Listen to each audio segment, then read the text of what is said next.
Un projet de voie verte entre la forge de Lille au Poinçonnet et jusqu'à Montgivray.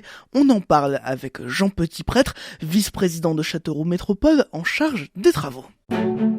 RCF en Berry, Hugo Sastre.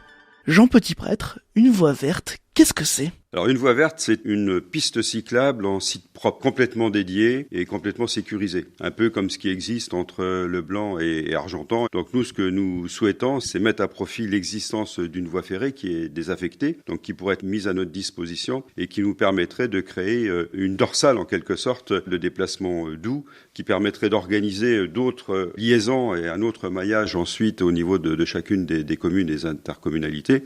Mais ce qui est clair, c'est que c'est un site dédié au déplacement doux et notamment au déplacement en vélo. Déplacement doux, c'est, vous avez dit vélo, c'est à pied aussi ? Déplacement aussi en vélo électrique parce qu'on voit bien que c'est un type de déplacement qui commence à prendre et ça permet d'avoir des déplacements plus longs, tant pour le travail d'ailleurs que pour le tourisme et ça c'est important. Déplacement à pied et puis après se posera la question des autres types de mobilité, la trottinette, en roller, etc. Enfin tout ça fera partie du débat dans le cadre de la mise en place d'une maîtrise d'œuvre qui devrait se faire d'ici à la fin de l'année. Pourquoi un départ à la Forge de Lille et une arrivée à Montgivray ? Si vous voulez, le projet de la voie verte, il est issu de la réflexion que nous avons emmenée au niveau de l'agglomération sur un schéma directeur de déplacement doux. Donc nous avons validé ce schéma directeur fin 2017. Ce que nous souhaitions, c'est faire en sorte que le schéma directeur ne s'arrête pas au territoire de l'agglomération, mais regarde autour et une dimension à la fois touristique, économique et pas seulement déplacement loisirs. Dans l'entrefait, il s'est trouvé que la voie ferrée était désaffectée, que nous avions des contacts avec la SNCF et que la mise à disposition de l'emprise de la voie ferrée, l'emprise ferroviaire, était envisageable. Et donc on s'est dit que, compte tenu de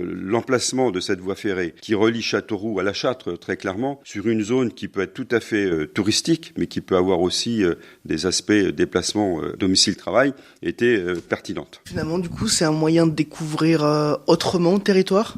Je crois, on le voit bien d'ailleurs quand on prend le train, on ne voit pas les mêmes paysages du train que de la voiture. On les voit non seulement différemment, mais on les voit plus facilement puisqu'on peut regarder tranquillement, on n'a pas à se préoccuper ni de la vitesse, ni des limitations de vitesse, ni du volant. Mais on traverse d'autres paysages, on les traverse différemment. Cette voie ferrée suit la vallée de l'Indre, relie Châteauroux à Ardentes, à Mers-sur-Indre, qui est une très jolie commune, mais également à Vic, à Nohant, et puis finalement à La Châtre. Et à partir de La Châtre, on peut aller vers le sud du Cher, on peut aller aussi vers Aigurande et vers la Creuse. Et donc ça nous permettra d'organiser un maillage de déplacement à la fois loisirs, mais touristique et économique tout à fait intéressant. Cette voie verte va passer par le centre-ville de Châteauroux, je crois. Elle va suivre en fait de fait le parcours de l'Indre à vélo qui est balisé, qui est répertorié, qui est identifié. Et donc on pourra traverser effectivement Châteauroux pour l'essentiel, mais on a également des pistes cyclables tout le long de la rocade sud. Et ça nous permettra effectivement non seulement de pouvoir traverser Châteauroux, mais d'avoir un maillage, quel que soit le lieu de départ, si je puis dire, dans Châteauroux, jusqu'à la route de Montluçon. Merci Jean Petit-Prêtre. On rappelle que vous êtes vice-président de Châteauroux Métropole en charge des travaux.